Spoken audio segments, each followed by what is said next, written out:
வெற்றிவேல் முருகனுக்கு அரஹரோஹரா. ஸ்ரீ ஸ்கந்த புராணம் 39வது அத்தியாயம். குகை இருளன் மாய்மாறி. மதம் கொண்டதினால் தன்னை மறந்தவனும் துதிக்கையின் நுனியினால் திக்கு மண்டலங்களையும் காலச்சக்கரம் எனப்படும் சின்சுமார சக்கரத்தின் கைப்பற்றுகிறவனும் யாராலுமே எதிர்த்து வெல்ல முடியாதவனுமான தாரகாசுரன் வீரகர்ஜனை புரிந்ததை கேட்டதும் வீரபாகு நெருப்பிற்கிணையான சக்தி வாய்ந்த நாராசன பானங்கள் பலவற்றை அவன் மீது பொழிந்து அப்பானங்களினாலேயே அவனை மூடி மறைத்து விட்டான். ஆனால் போர் புரிவதில் அதிக திறமை வாய்ந்த தாரகாசுரனோ தன்னுடைய பெயர் பொறிக்கப்பட்ட 1000 நாராசம் என்னும் பானங்களினால் வீரபாகுவின் பானங்களை பாதி வழியிலே அறுத்தெறிந்து விட்டான். அதை கண்ட வீரபாகுவும் நன்றாக தீட்டப்பட்டிருக்கும் பானங்களை எடுத்து அந்த அசுரனின் மீது சரமாரியாக பொழியலானான். உடனே தாரகாசுரன் அக்கூர்மையான பானங்களை எதிர்த்து கர்ண கொடூரமான பானங்களை விடுத்தான். 10,000 பானங்களையும் அவன் அடுக்கடுக்காக பொழிந்து தள்ளியதும் அதே அளவு பானங்களை வீரபாகுவும் பதிலுக்கு பொழியலானான். அதை கண்ட தாரகன் அளவு கடந்த ஆத்திர வெறியோடு ஆக்னேயம் என்னும் அஸ்திரத்தை எடுத்து வில்லில் தொடுத்து எய்தான். அதிலிருந்து வெளிப்பட்ட அக்னிப்பெருக்கு ஆயிரக்கணக்கான ஜுவாலைகளுடன் எரிந்து அண்டகடாகம் வரையில் உலகமெங்கிலும் பரவிச் சென்று படபடவென்ற ஓசைகளோடு கொழுந்து விட்டு எறிந்தது. உலகம் முழுவதும் இம்மாதிரி தீப்பற்றி எறிவதைக் கண்ட தேவர்கள் அனைவரும் ஸ்வர்கலோகத்தில் நடுநடுங்கியபடியே பதுங்கி இருந்தார்கள். வீரபாகுவோ ஆத்திர வெறியோடு கூடிய சிரிப்பை சிந்தியபடியே அந்த ஆக்னேய ஆஸ்திரத்திற்கு நிகரான ஆக்னேய ஆஸ்திரத்தையே பிரயோகம் செய்து உலகமெங்கிலும் கொழுந்து விட்டேறியும் தீ பிரவாகத்தை அடக்கி ஒழித்து விட்டான். இதனாலேயே வெப்பத்தாலேயே தணிகிறது என்று உலகத்தில் ஒரு வியக்கத்தக்க பழமொழி உலாவி வருகிறது. தன்னுடைய அஸ்திரத்தை முறியடித்து விட்டதால் கோபம் கொண்ட தாரகன் மீண்டும் வாரணம் என்னும் மற்றொரு அஸ்திரத்தை எடுத்து வெடித்தான். அந்த அஸ்திர மகிமையால் ஒரு நொடி பொழுதிற்குள் உலகமெங்கிலும் மேகக்கூட்டங்கள் சூழ்ந்து இடி மின்னல்களோடு வானம் குமரி நின்றது. அதை கண்ட வீரபாகு அந்த வர்ணாஸ்திரத்தை வாயு அஸ்திரத்தினால் தடுத்து நிறுத்திவிட்டான். அதனால் வானமெங்கிலும் குமரிக்கொண்டிருந்த மேகக்கூட்டங்களும் இடி மின்னல்களும் இருந்த இடம் தெரியாமல் மறைந்து விட்டன. சகல திக்குகளிலும் வானவெளியும் பளிச்சென்று நிர்மலமாக காட்சியளிக்கலாயிற்று. வானவீதியில் இருந்த வண்ணமே சித்தர்களும் கந்தர்வர்களும் யக்ஷர்களும் ஒன்று கூடி வீரபாகுவின் தோல் மீது சுகந்தமான மலர்களை தூவினார்கள். தாரகனோ அதை கண்டு பொறுக்க மாட்டாதவனாக சௌரம் எனும் அஸ்திரத்தை எடுத்து வேகமாக தொடுத்தான்.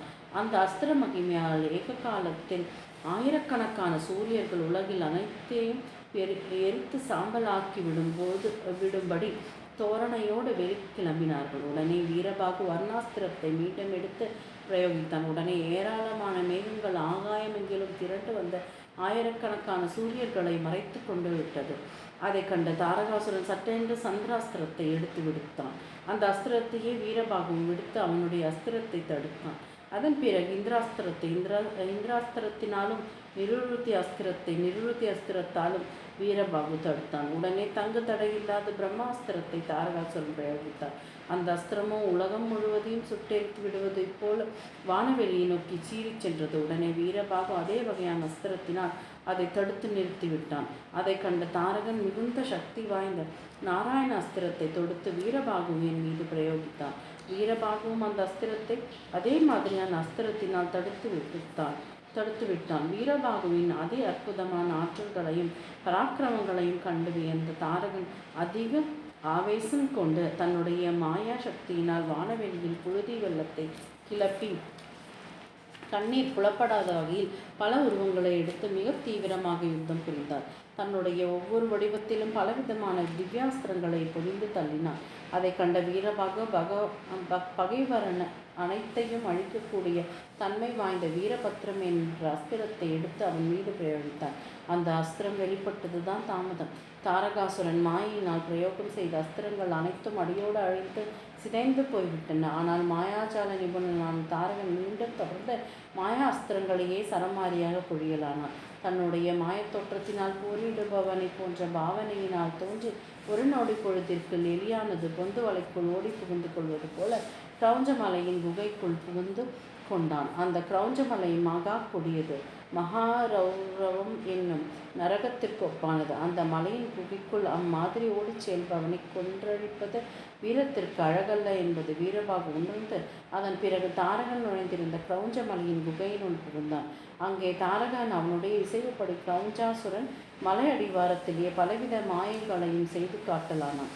அப்பொழுது அந்த குகை எங்கிலும் கரிய நாகம் போல் கருங்கும்மென்று இருட்டும் குப்பென்ற அந்தகாரமும் சூழ்ந்து கொண்டது.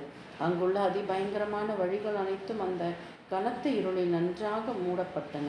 அந்த வழிகள் எங்கிலும் வீரபாகு நுழைந்து வெளியே போக வழி தெரியாமல் அதனுள்ளேயே சுற்றி சுற்றி திரும்பி வந்தான். மாயாசக்தியினால் மறைந்திருந்த தாரகாசுரனை எங்கு தேடியும் கண்டுபிடிக்க முடியாமல் வீரபாகு மனமிடிந்து வருந்தினான். வீரதீரங்கள் பொருந்திய வீரபாகுவே தன் மனதில் உள்ள இவ்வாறு வருந்தி துன்பமடைந்தான் என்றால் இந்த உலகத்தில் உள்ள மற்றவர்களுக்கு நிச்சயம் மரணம்தான் சம்பவிக்கும். அளவு கடந்த சங்கடத்தில் ஆழ்ந்து போன வீரபாகு, ஆண்டவனே, நான் உண்மையில் வீரம் தீரம் மிகுந்த வீரபாகு தானா, அல்லது வேறு மனிதனாக மாறிவிட்டேனா, அல்லது மோகமா, அல்லது கனவு உலகத்தில் சஞ்சரிக்கிறேனா, அல்லது பிரம்மையா? இதோ என் உடல் தொங்கிக் கொண்டிருப்பது என்னுடைய கைகளாக இருக்க முடியாது. 4 புறங்களிலும் வழிகளை அடைக்கப்பட்டிருக்கும் இந்த நிலைமையில் நான் எப்படித்தான் இந்த குகையிலிருந்து வெளியேறி செல்லப் போகிறேனோ என்று தனக்குள் எண்ணி மலைத்து நின்றான். ஆனால் அதே சமயத்தில் வீரகேசரி முதலான மற்ற 8 வீரர்களும், லட்சம் பூதங்களும், 54 கணாதிபர்களும் சிறிதும் யோசித்து தயங்காமல் வீரபாகு தங்கியிருந்த குகையினுள்ளேயே தாங்களும் நுழைந்து விட்டார்கள். ஆனால் அவர்கள் அதனுள் புகுந்து கொண்டதுதான் தாமதம். அவர்களுடைய வழிகளையும் தாரகாசுரன் நன்றாக இழுத்து மூடிவிட்டார். அதனால் திசை தெரியாமல் கதிக்கலங்கி தவித்த அவர்களை பார்த்து தனக்கு வெற்றி கிடைத்து விட்டதாகவே தாரகாசுரன் நினைத்து அதிகமாக கொக்கரித்தார்.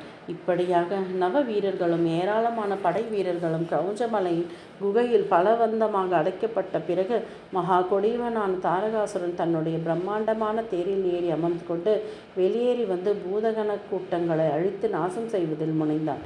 வீரபாகுவை பின்பற்றி வந்திருந்த சேனானியின் சேனைகள் அவன் சின்ன பின்னப்படுத்தினான். தலைவனை இழந்த சேனைகள் தங்களால் முடிந்த வரையில் பற்பல விதமான ஆயுதங்களாலும் அசுரப்படைகளை எதிர்த்து வெகு தீவிரமாக போரிட்டன. ஆயிரக்கணக்கான கற்களாலும் மரங்களினாலும் எதிர்த்து தாக்கினார்கள். அதை கண்ட தாரகன் மிகுந்த ஆக்ரோஷம் கொண்டவனாக மதம் கொண்ட யானை தாமரை மலர்கள் நிறைந்த குளத்திற்குள் இறங்கி நாசமாக்குவதைப் போல தேவசேனாதிபதியான முருகப்பெருமானின் படைகளின் இடையே புகுந்து தன் மனம் போனபடி சின்ன பின்னப்படுத்துவதில் ஈடுபட்டான். வெற்றிவேல் முருகனுக்கு அரஹரோஹரா.